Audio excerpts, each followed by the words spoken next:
What's going on, guys? Hope all is well. It's been a minute since I've done a full-length video. We've got Halloween coming up on Friday, so in honor of that, I am painting a couple of flash sheets here. So this is what we've got. Got this one, and then we've got this one. And I went ahead and did a pencil drawing, saved some time for the video. And so what we're gonna be doing today is lining, and then I'll make other videos for the rest of the process. I always do a pencil drawing because I don't have a light table yet. So this is just simply what I have to work with. And we make it work.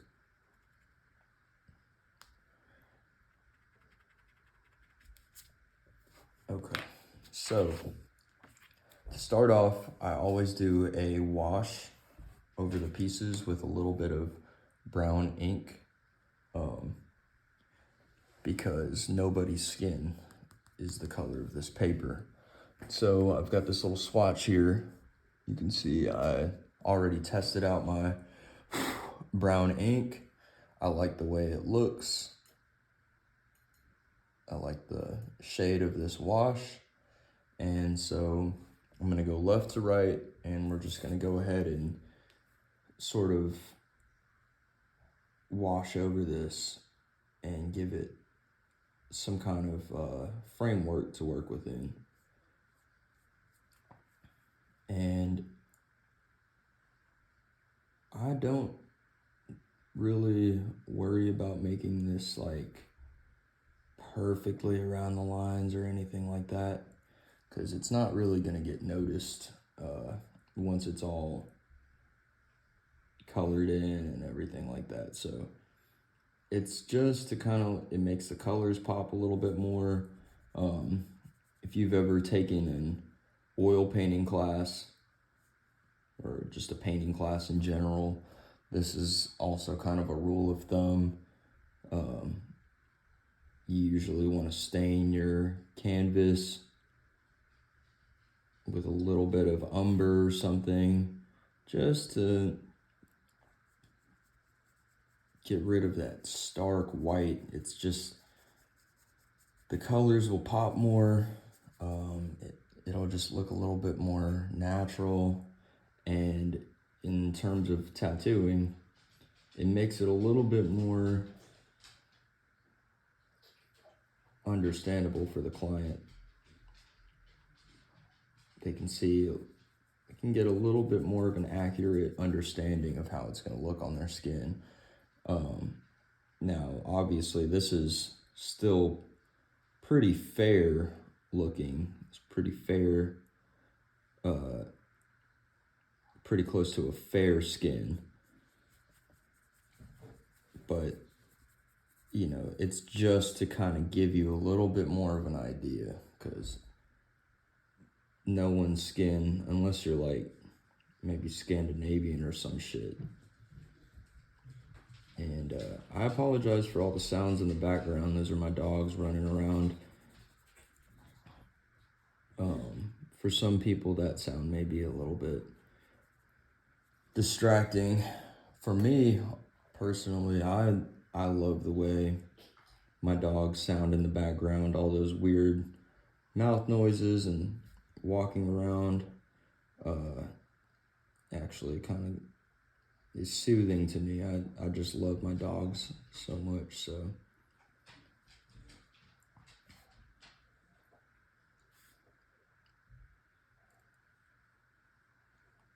So yeah, I do, like I think I said already, I do a pencil drawing first because I don't have a light table yet. So this is what works for me with what I got. And one thing I gotta say, for a lot of folks out there, no excuses. You gotta make do with what you got, and improve along the way. Otherwise, you're just going to be left behind by the people who are making it work with what they got.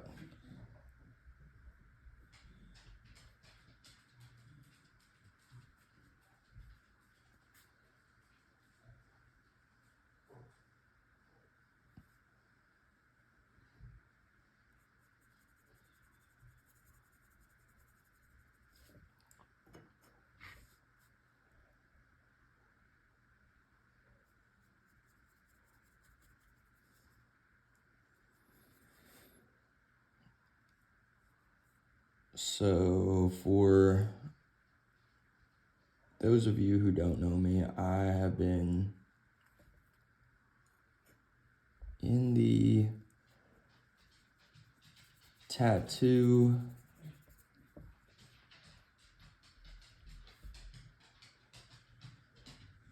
I've been tattooing for about a year and a half now. I started my apprenticeship last April. Give me a second. All right, sorry about that. I had to let one of my dogs outside.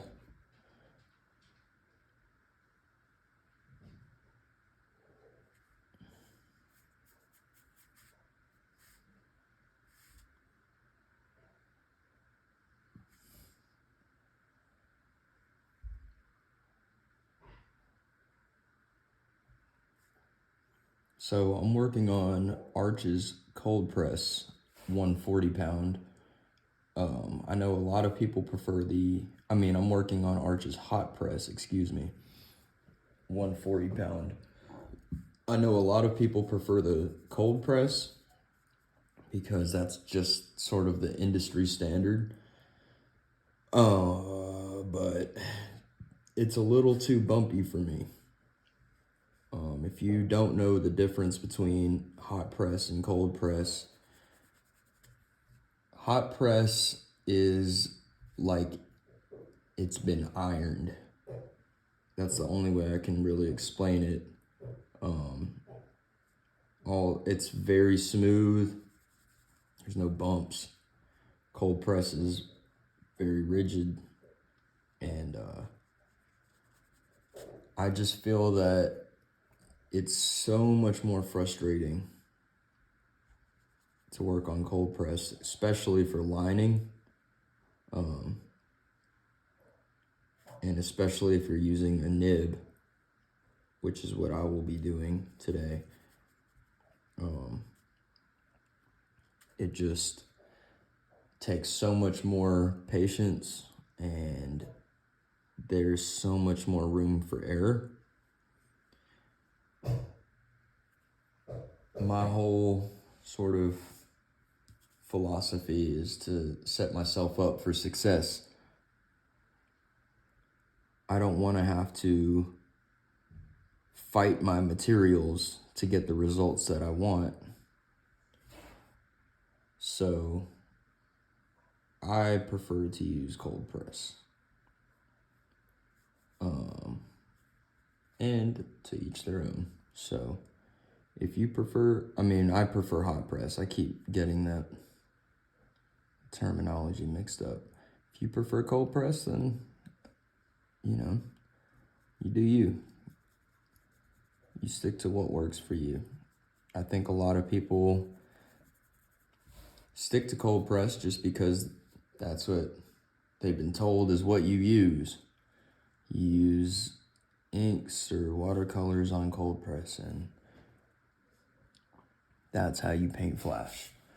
Well, nobody taught me how to paint flash. This is something that I'm still learning on my own. So I don't really care as much about following what somebody told me, because no one told me anything. This is all my own exploration of the materials. I think I started mentioning earlier a little bit about myself. I started my apprenticeship in the end of April 2024. I think I got my apprenticeship license beginning of May, something like that. So I've been in this game for just about a little over a year and a half. And I work in a street shop based in Memphis, Tennessee.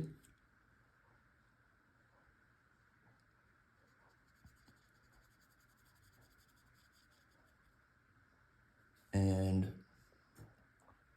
it's a little bit more of a new school street shop. So I'm the only artist in there that paints flash. I'm the only artist in there that uses a coil machine. And for those of you who aren't familiar with the terminology, some people refer to that as the old school machine, which is kind of funny, a little bit sad almost.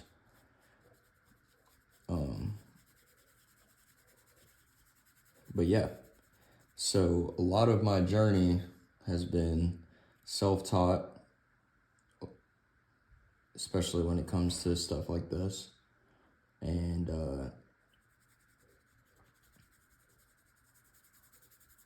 from watching YouTube videos and just seeing what other people are doing.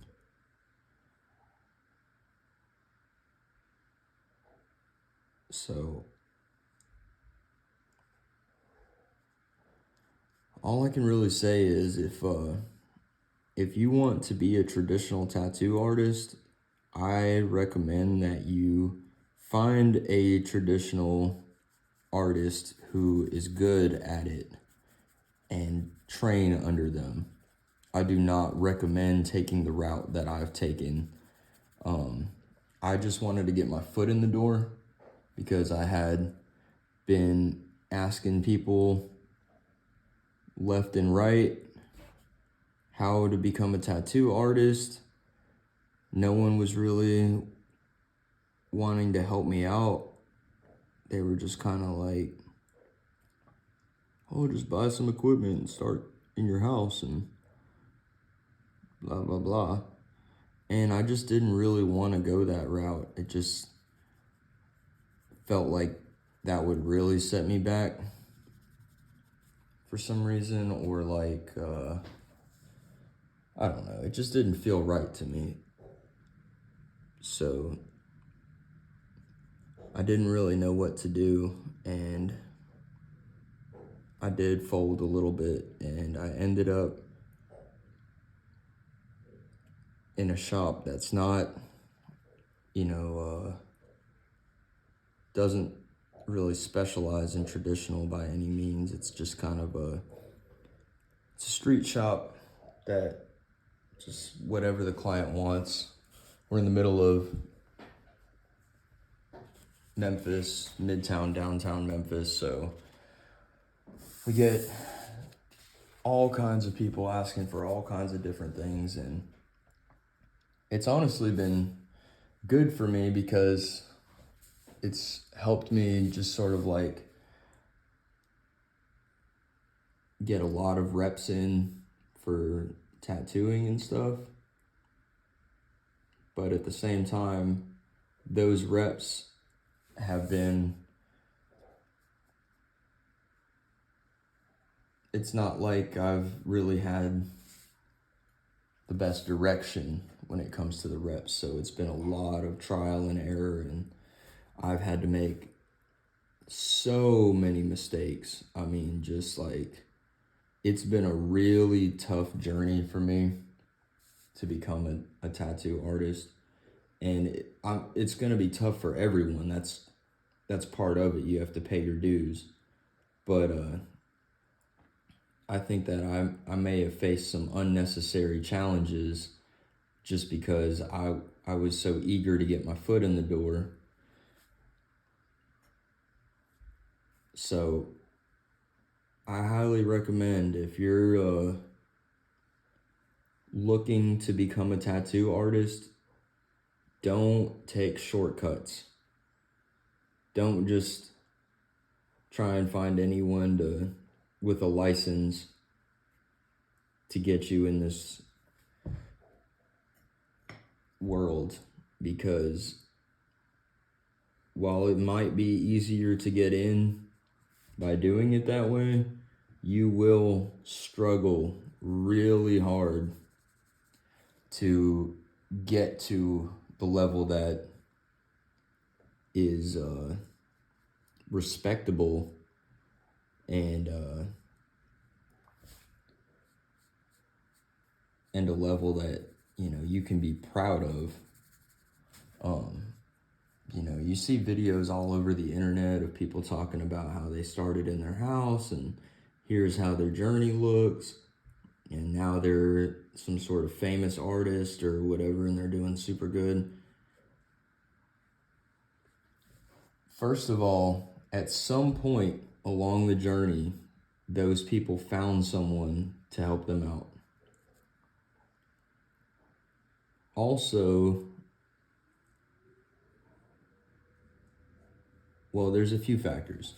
One, you can't believe everything you see on social media. So sometimes just because something looks good on the internet does not mean that it's actually good in person. Doesn't mean that it looks good healed, you know. The other factor is dedication and drive. You know, one of the reasons why it's good to find a good mentor is because they're going to push you through on the times and days when you don't really have that in yourself. You know, a lot of these self-taught people that really made something of themselves, they had that drive. They pushed themselves even when they didn't feel like practicing, you know.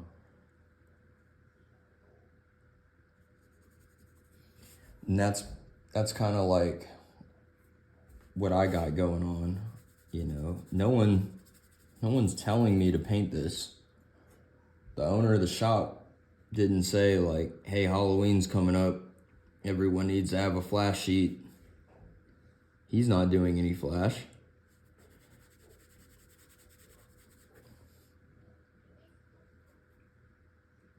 This is just all on my own accord, simply because I want to be the best artist that I can be. And also because I genuinely love doing this. I genuinely want to stay true to tradition, and I want to be the best artist that I can be. And the only way to do that is to practice and study and practice and study and practice and study. You know, it's at some point, even if you do have a good mentor, it still is all on you. Because, you know, even if you get into this at a fairly young age, people in this world aren't gonna hold your hand and treat you like a child and nurture you like that. It's a little bit more, you know, it's just like most jobs. They're gonna give you sort of the basic idea of the foundation, and it's up to you to take it how you want to take it, where you want to take it. Because even a good mentor, they're still an artist, they're still working on themselves and their work, so they're only going to be able to give you so much because they still have to focus on their career. So you can't expect someone to just give you the keys, but it will make your life a lot easier if you find someone who really knows what they're doing, cares about what they're doing, and cares about sharing that with you and helping you to be a good artist. Because a good mentor, in my opinion, recognizes that their apprentices are an extension of them. And so the quality of their apprentices, the quality of their apprentices' work is a reflection of them as a teacher, as a mentor. If that apprentice ends up working in their shop after the apprenticeship, which is kind of the ideal situation, it's kind of how it is meant to go, then they want to make sure that your work is up to their standards for the shop. Unfortunately, right now, there's a lot of people who take on apprentices so that they can squeeze some money out of them, and that's it. And that's unfair to those people. It's unfair to this long history and tradition. It's just sort of in bad taste. So if you go somewhere and the owner or the person you're looking to train under has multiple apprentices at one time, that's usually a red flag. Because, first of all, how can you properly teach multiple people this? You're focusing on your own career, taking clients, working on your art, and then you're supposed to be able to teach multiple people how to do this at one time. It's just not really, either their work is going to suffer or the apprentices are going to suffer. And usually the apprentices suffer. And also usually the people who take on multiple apprentices, their work isn't good anyway. And that's why they take on so many apprentices to supplement for, their lack of clientele. So if their work is not the quality of work that you aspire towards, and if the type of work they're doing is not the type of work that you want to be doing, just wait and find someone who does do what you want to do. It's kind of like if you want to be a black and gray realism artist, going to a traditional artist for a mentorship, it's just not really going to make sense. You're going to get your foot in the door, but they're not making the type of work that you want to make. So how can you expect them to really teach you how to make that type of work?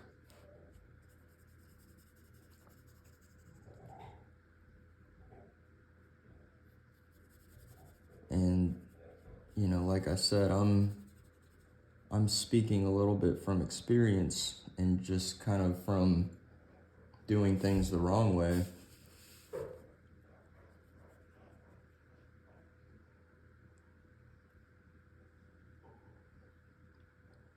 But I wouldn't change anything about how I've gone about this, because I'm just happy to be here. But I feel like I need to share this information out of respect for this craft and art, and also out of respect for those of you who want to get into this, because there's a lot of shady and shoddy practices going on out there, and it's deteriorating this tradition in many ways. At least that's kind of what I've been gathering from a lot of the better artists that I've met along the way. So we're gonna go ahead and start lining here in just a second. This is about dry, still a little bit cool to the touch. Using P.H. Martin's Bombay Black. Here we go. And then I'm gonna be using the B6 nib for this. This is a speedball nib, I believe. If you have a art store near you, you can get these. We have a local spot here called the Art Center where I like to buy all my supplies. Another thing is, stop supporting these corporations. Tattooing has always been a sort of subversive art form. It's always been an outsider thing. And it's important that we continue to support the local folks who really do care about this stuff. Amazon doesn't care about you.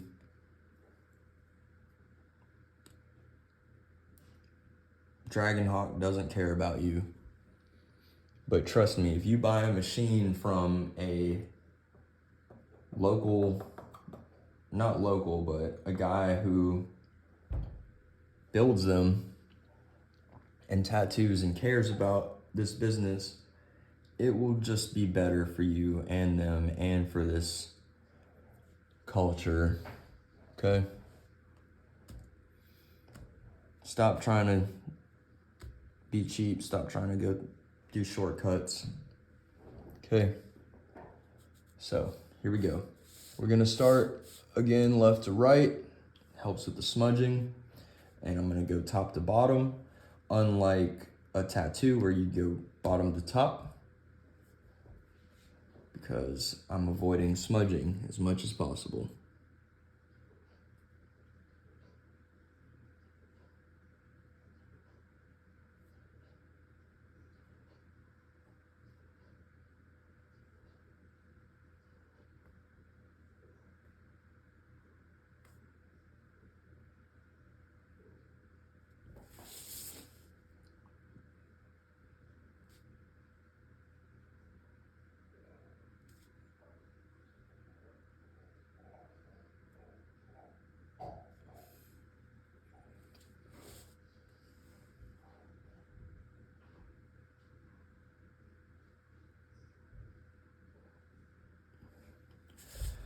If you're looking to get an apprenticeship, you should go ahead and start doing this stuff. Don't pick up a tattoo machine. A lot of people think they should start working on fake skin. They should get a cheap machine from Amazon, start working on fake skin, and then show that to the artist they want to train under as I guess, a way to prove something. That's not proving anything. They're not going to be impressed by that. If it's a reputable, solid artist who genuinely cares about passing the torch, they may even turn you down for that. But I can guarantee that if you start painting flash and you show up with a portfolio of hand-painted flash sheets, you will increase your chances of getting an apprenticeship. especially if you're using a nib.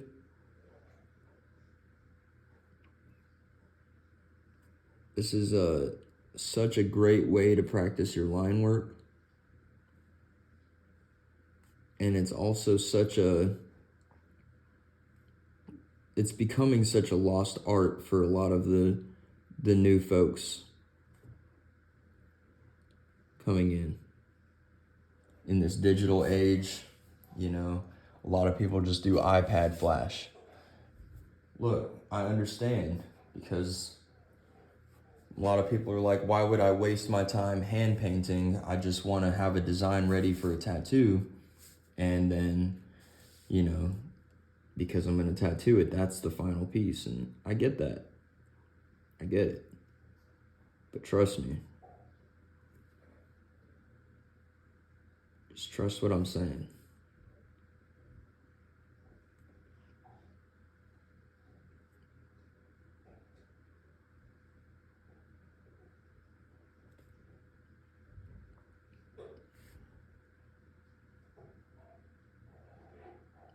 And so, also, like, I'm a traditional artist. That's what I prefer, the sort of traditional tattoo style. Bold lines, hard black shading, simple colors. But I can draw a portrait. I can do realism. I'm an artist first and foremost. If for whatever reason I couldn't tattoo anymore, I will still be making art in some form. If your intentions are to be cool or to get some kind of internet fame because you see these other kids on the internet becoming tattoo artists and acting like celebrities, if that's what your intentions are, just stay away from this world. Those kind of people are acting in bad taste. And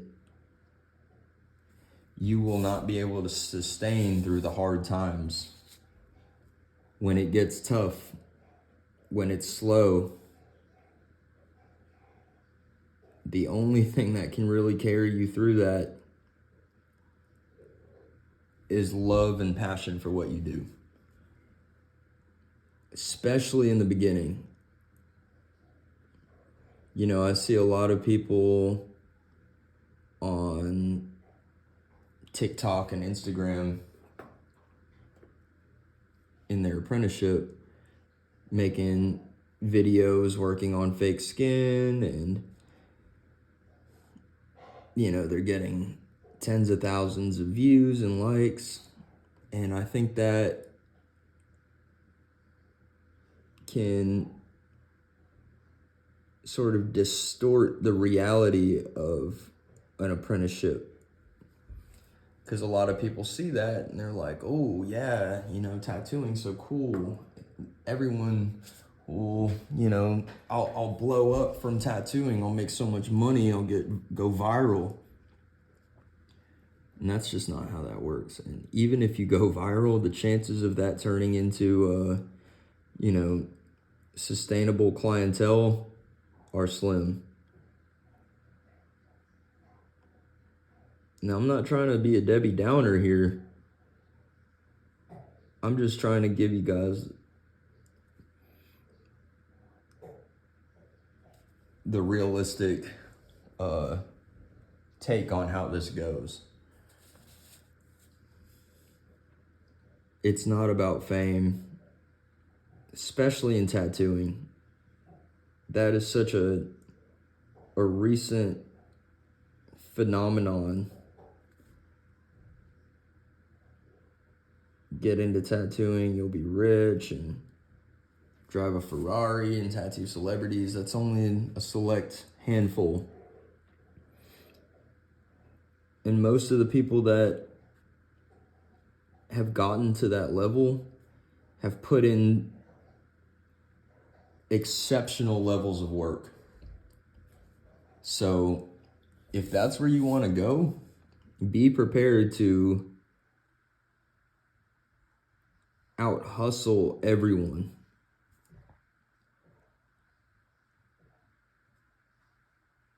And a lot of people just don't have that. They have the dream, they have the idea, but they don't have the discipline, they don't have the drive. Or they think they do, but then when times get tough, they don't know what to do. They don't know what's going on. The other thing that you need to understand before you get into tattooing is this is not just you get to do your art on people's skin. A lot of people think that since they love drawing or whatever and they've got their little unique style, then they can just kind of get in and just do that, and you get to do what you love. And that is an option, but I promise you that option is not going to be available for a pretty long time. You will get people who want just your ideas, your work, or whatever. But if you want to be able to pay your bills and sustain and not do this just as a side gig, you got to understand that this is still a service industry job. You need to be able to give the client what they want.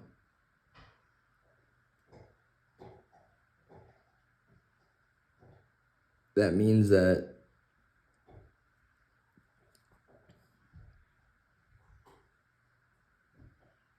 you need to be flexible in what you can create, and it's not always about you. That kind of goes into the whole like wanting to be a celebrity tattooer or whatever. You know, people want it to be all about them. It's my art. You should like my art or get lost. If you have the financial stability to do that, like you come from a trust fund or whatever, or you know you got a little rich family like a lot of these new folks coming in might have, then good luck with that. But if you're a normal person, you gotta understand that this is a service. You're providing a service for people, and you need to be able to provide what that person wants. And if you can't, let them know that I'll take them. I'll take care of them. At some point, you may be able to reach the level where you just do your flash or whatever. But for the most part, especially in the beginning, you're going to have people coming in saying, I want this in this style placed here. And they're going to show you references of similar stuff to what they're talking about. And you have to be able to create that for them. Most people who don't know you will not really give a fuck about what you make, because it's on the piece is on them. It's their tattoo. You're just the one putting it on them.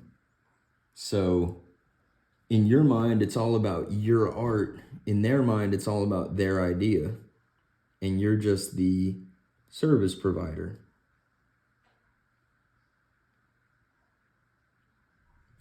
So there are exceptions, like You know, if you simply just cannot draw a portrait, don't provide that service for someone. You got to know where you stand as an artist, what you're capable of, what you're not capable of. But it's easy to get in here with a big head and yeah, good luck with that.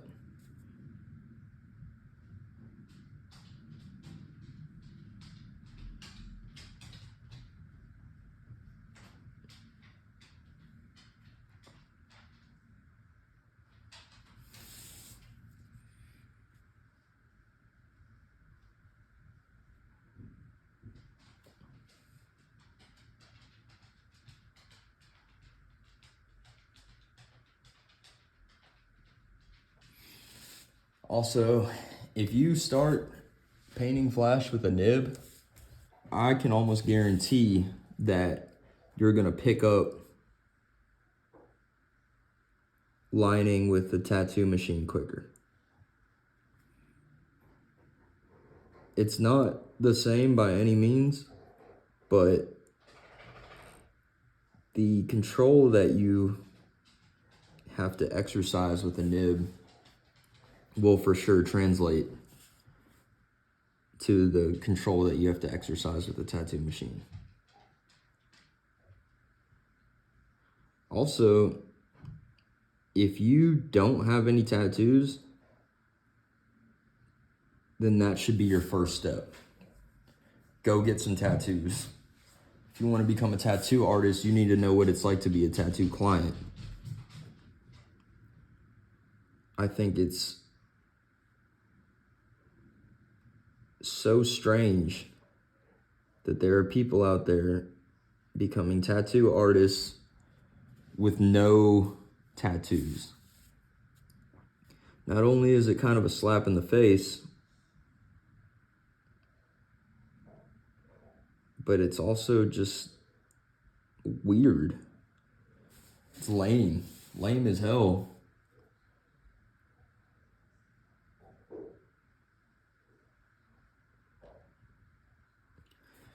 Tattoos are not a necessity. Tattoos are a luxury. That doesn't mean that they're a luxury for a specific group of people.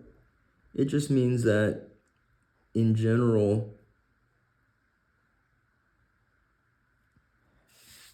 people get tattoos when they have extra income. It's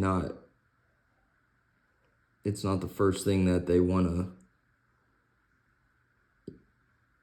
get.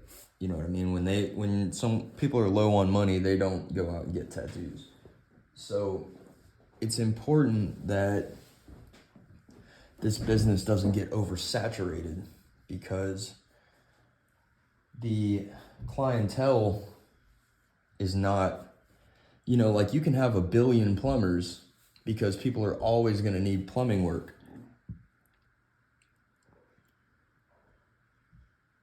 People aren't always going to want tattoos.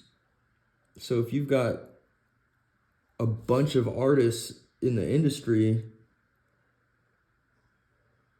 especially a bunch of people who don't really care about this tradition, they're taking up space for the people who do. And also putting a bad look on this culture by being a part of it for the wrong reasons. Okay, so that wolf is done. We're gonna start on this little girl, lady thing here. Demon, angel, woman.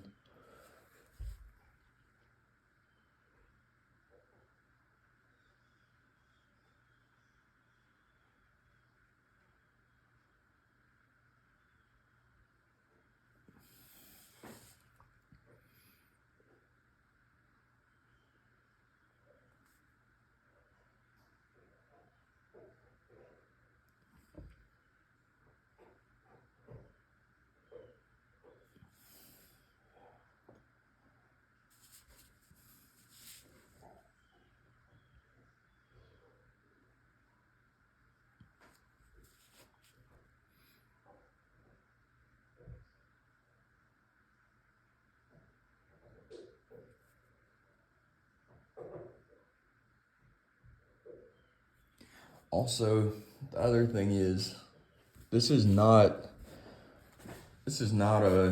a business for weak-spirited people.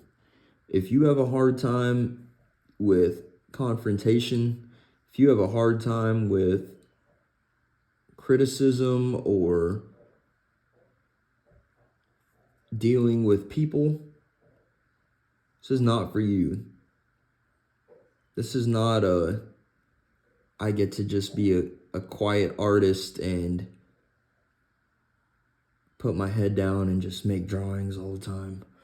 It's not really, if that's what you want to do, then go be a gallery artist or whatever. You got to be a little bit thick-skinned in this business. Unless you're one of those like little trust fund kids who can buy your way in to a private studio or whatever, and your mentor will provide you with soft clients. Unless that's your shtick, you're gonna have a hard time. Where I work, we deal with people who come straight out of jail, homeless people, addicts, cops, you name it.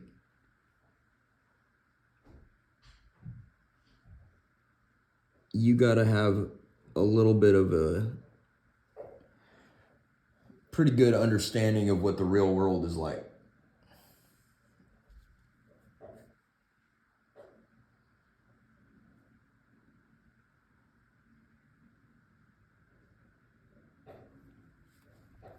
And a lot of people might hear me talking about this and be like, "Oh, you're everything that's wrong with the industry. You're the type of mindset that needs to change," and blah blah blah. And I'm just saying what I think. Everyone's entitled to their opinion, and so am I.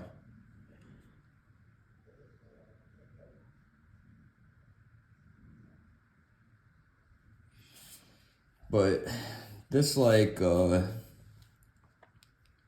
sort of entitled artist mentality, first of all, in any art, it's cringy. It's just lame. And second of all,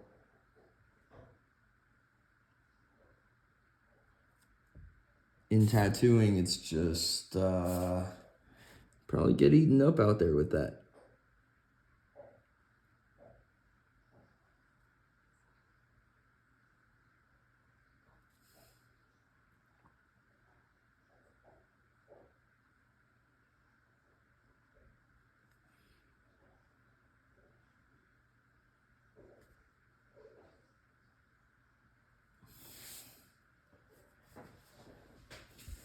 You guys see that? Cool.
Nice, so we're about an hour in. It's not too bad.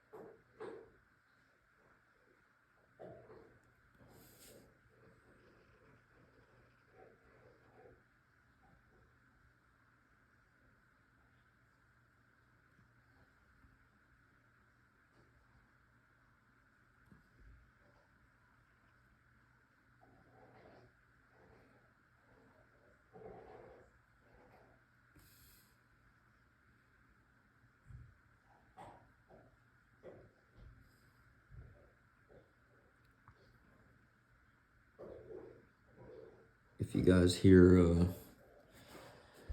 like a rubber sound in the background, I apologize. It's my dog. I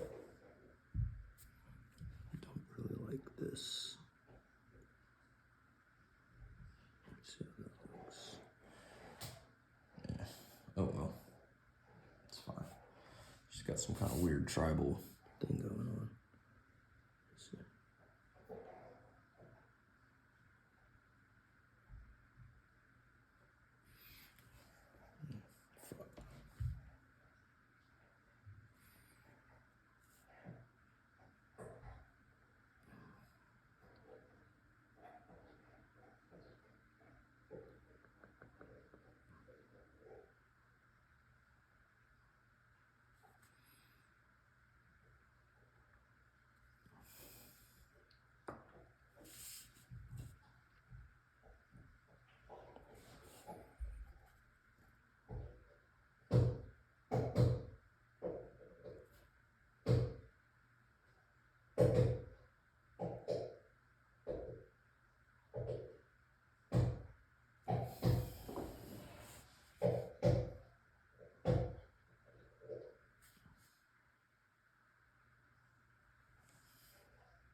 Every once in a while, you're gonna make a fucking mistake. It just is what it is.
So this video is coming up on a little over an hour, so what I'm gonna do is save the other flash sheet for another video. Because these are a little bit long, so I don't want to bore you guys too much.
right.